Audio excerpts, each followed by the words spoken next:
Hi guys, my name's Katie, welcome back to my channel. I thought today I would have a discussion and talk about my top 10 favourite books of all time. Now this was really hard to come up with a list, as obviously 90% of the books I read I enjoy and are very good. The first few that I put on the list were like no-brainers. Very quick and easy, thought yeah definitely they'll be on the list, but then some others took quite a bit more thought. They're in no particular order. I just like every single of these books the same for various different reasons. They're all very near and dear to my heart. So like I said, in no particular order. So I'm just going to dive right in and start telling you about these books. So obviously the first one on my list, which I've mentioned in previous videos, is going to have to be Matilda by Roald Dahl. Very special story. This is one of the very first books I remember reading. And just the thought of being in that world and being friends with Matilda and how it's just a lovely world. Very, very happy. Obviously very happy ending to the story. Still very near and dear to my heart. I still, obviously, when I was a kid, really, really wished I could have been Matilda. Mine was Trunchbull. I could have lived without her. But Matilda's first one on my list is a very, very special, lovely, heartwarming book. The second one on my list is Harry Potter and the Prisoner of Azkaban. Obviously, I love all the Harry Potter books in the series. It's, like I said, one of the very first series I remember reading when I was a kid, and I've read it a couple of times. I love all the movies and all that kind of thing. But Prisoner of Azkaban has to be my favourite, mainly because of Professor Lupin and Sirius Black, who are introduced in The Prisoner of Azkaban, who become very nice, sweet father figures for Harry. Takes a bit more of a turn. It's a bit more easygoing and light-hearted for Harry. Obviously, things start looking up for him, and it will always be my favourite book in the series and my favourite movie. Now, mainly because of Lupin and Sirius and all the things that happen there, it starts taking more of a darker turn. The books go in a different direction. Always will be my favourite one since the first time I read it, and it still, I think it always will be my favourite one as time goes on. It will still be my favourite one in the series. The third book on my list is The Hunger Games by Suzanne Collins, the first one in the trilogy. I love the trilogy, probably more than any other dystopian trilogy I've ever read. It set the bar for me with dystopian books, especially young adult dystopian. Like I said, the first one is my favourite one. I've read the trilogy, I think, every year for like 5 years straight. I think I read it every year in the summer. And yeah, the first one definitely introducing to all the characters, the whole concept of everything that goes on. It's absolutely brilliant. The first one, jam-packed with action, and obviously very sad but fast-paced. This is one of the first books I read in a while that I could literally picture everything happening in my mind. I felt like I was in the story. I could see everything Katniss was doing. I could see the forest, the Panem where she lives, District 12, everything so vividly in my mind. That's the first time that happened for me reading a book in absolutely ages. So I'm planning to reread it this year. I didn't read it last year or the year before, I don't think, but I really want to reread that trilogy again this year, even though Mockingjay breaks my heart. But I will be reading it again this year. Like I said, set the bar for me for dystopian books. No other dystopian books have ever come close to The Hunger Games. I don't think they ever will. The fourth book on my list is Ready Player One by Ernest Cline. And I mentioned in a previous video on my booktube newbie tag, I don't tend to reach for a lot of sci-fi, but this one I did. I'd seen some people talking about it on Facebook and seen it going around on YouTube. I thought I would give it a go, and I read it not last year, the year before. This is one of the first books I read of the year, and I absolutely loved it. I fell in love with it. The whole world, again, it's kind of like post-apocalyptic kind of thing. I think the year it's set in is 2055, so 2055, but all the technology they have is like from the 80s, so there's loads of 80s pop culture and games consoles and all that kind of thing, like really old TV shows from the 80s that I mentioned, which was really, really cool. I wasn't born in the 80s, but still really interested in hearing about it. It's brilliant. It's like a book about a video game, which two of my favourite things to do are reading and playing video games. So this was a perfect combination for me. Very funny, loads of good references, gripping story all the way through. It's a big book, but I didn't mind. And normally it takes me a while to read big books. It didn't take me that long with this one, and I can't wait for the movie. The movie is actually out around like literally like the day before my birthday, so I'm going to go watch the movie with my boyfriend. I hope they do it justice, because if they don't, I think I'll just sit there crying in the cinema.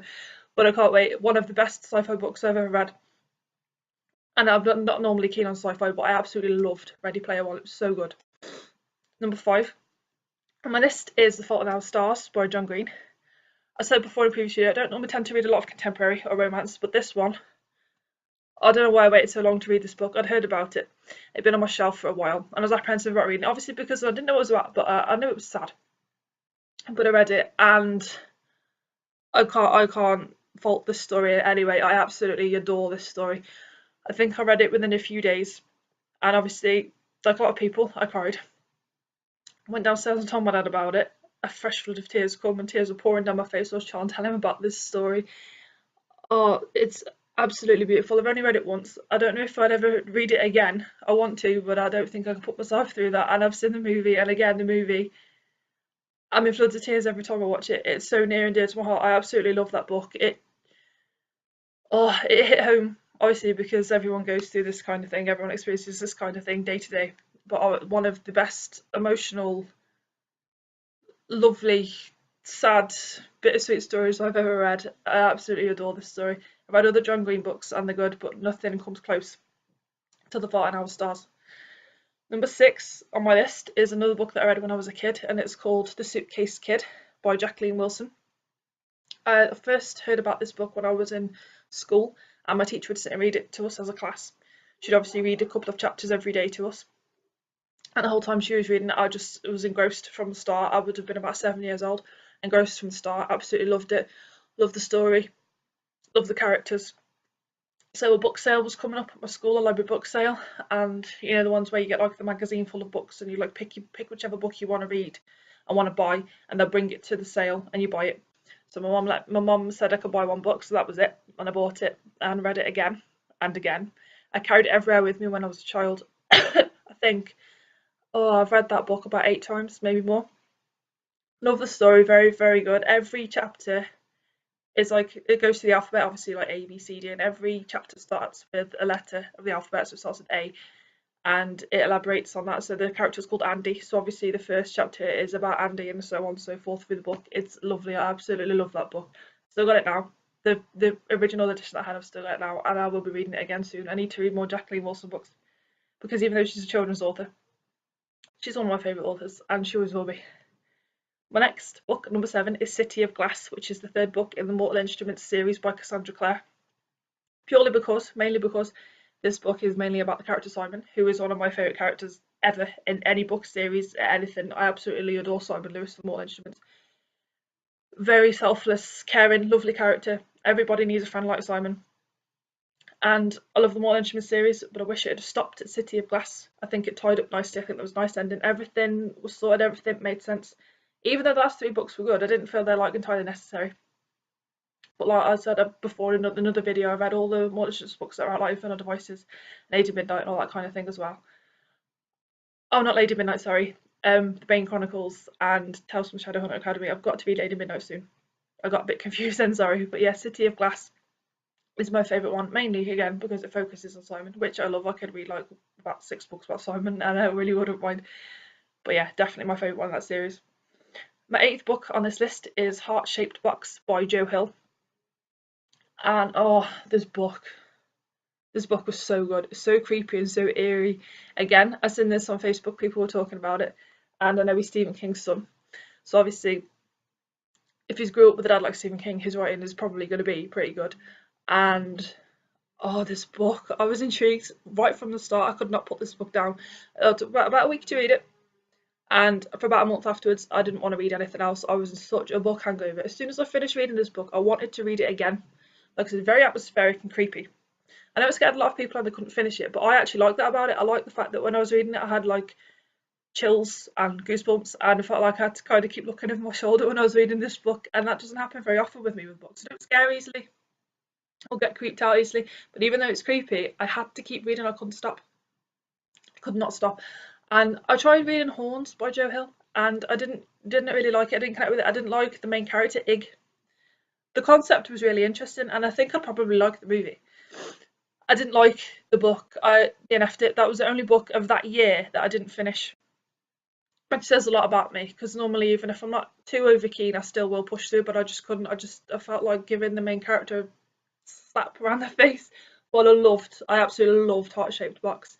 I need to read more by Joe Hill. I've got Nosferatu, which I'm hoping to read this year, and I've got a collection of short stories called Strange Weather, and again, I'm hoping to read that this year. But yeah, Heart Shaped Box was absolutely brilliant. Really, really good. One of my favourite books, again, of all time. That's why it's on this list. The 9th book on my list, I don't know if too many people would have heard about this. I went to a library sale with my boyfriend, and books were like 10 pence each, like paperback books like about 10 pence each, which is really, really cheap. And he spotted this book by an author called Michael Logan, and the book is called Apocalypse Cow. and the cover alone had me intrigued. I was laughing in the library just at this cover of this book, and it's about obviously a zombie apocalypse which starts through cows. Cows like extra like I don't know, just seem to contract this disease, and it starts from there. And there's like herds of cows all like running around mooing and trying to like eat humans and eat people. It's so funny. It is absolutely hilarious. I was laughing out loud reading the first book, and again, me laughing out loud at books doesn't happen very often. It was hilarious, so funny. You could just cows are funny animals anyway. You can just picture them with these massive dopey eyes and these big mouths, just wanting to eat people. It's so funny. It makes me laugh just thinking about it. There's a sequel as well called World War Moo, which is just as funny and just as good. A bit more sad, more things happen. But I found out as well it's only going to be a duology, and he's left World War Moo with like an open ending. And I'm devastated. I need more books. But no, World War Moo is the funniest book. World War Moo and Apocalypse Cow are the funniest books I have ever read. Every time anyone asks me for any funny books that are going to make them laugh out loud, Apocalypse Cow is the first one that I will suggest. As far as I know, he hasn't come out with any more books since. I'm really hoping he does. Honestly, if you like horror and you don't mind a bit of gore, obviously because animals are eating people and eating other animals and things like that. Very sarcasm as well, very sarcastic humour. If you've watched the British film Shaun of the Dead, it's like Shaun of the Dead, the kind of humour, but with animals and cows and sheep and dogs and cats and squirrels, zombie squirrels and all that kind of thing. I recommend checking it out because it's so funny. And a bit of a different take now. My last book is very different from Apocalypse Cow. It's A Monster Calls by Patrick Ness. Again, send this on Facebook in my reading groups, which I'm grateful for because I find so many good books through that group. Everyone's just talking about different books all the time. And there's something going on YouTube. Again, so I bought it and I read it and it broke my heart. I sat at my house, my boyfriend was gaming with his brother, and I sat there and he turned around and I just had tears streaming down my face. Such a lovely story again. The main character, really felt for the main character. I can't remember the little boy's name. But such a good concept, such an original concept. This book really, really hit me. It's kind of like The Fault in Our Stars again. It's a bittersweet story. And there's some obviously nice moments in it, some heartwarming moments, but it broke my heart. This book really did break my heart. Again, it's one of them I don't think I'd maybe want to read again. And if I did, it would be probably quite a few years into the future. But oh, so touching. And I watched the movie as well after I read the book because I always read the book first. It's the rule. You have to read the book first. I read the book first, watched the movie, and the movie absolutely broke my heart as well. So again, my boyfriend was gaming and I was sitting watching it and I was crying my eyes out at the movie. I had to keep pausing the movie because it was just too much to take in, because obviously reading about it is very, very sad, but then when you see what's happening on the screen and see people crying and going through all this stuff, I'm a right softy. I am. If I see things on TV that are like emotional, whether they're good or bad, I start crying. So oh, so good. Like a very mixed list of books. There's ones that are like obviously with fantasy, and then there's magic, and then there's like gaming, virtual reality, sadness, illness, cows. There's such a big list of books. But yeah, at the moment, all these books are on my favourite top 10 list. This, like I said, this list was quite hard to put together. It may change over time, and there may be ones that I add to it. I don't know, but at the moment, these are all definitely near and dear to my heart for loads of various different reasons. So yeah, I hope you guys enjoyed this video. I think I'm going to do a top 10 worst books as well, because obviously I've got my favourites and obviously I've got ones that I don't like for various different reasons. I think that video will be quite fun to do, so I'll be doing that one soon after I've done another couple of videos because I've got a few more ideas. But yeah, if you guys like this video, please make sure you like and subscribe and comment. Tell me what your favourite books are. I'd love to have a chat with you. I might find some recommendations as well in your comments, so please do comment and tell me what your favourite books are at the moment, or what they have been, or what you're hoping to read. I'll be linking my Goodreads in the description box if you want to go and have a look at books I've read and see what I think about them. I'm also on Twitter, and I'll be putting my Twitter handle in the description box as well. So like I said, please comment. I really want to have a chat with people, get to know more people, make some more friends, and find out about some more books and what are on your favourite lists.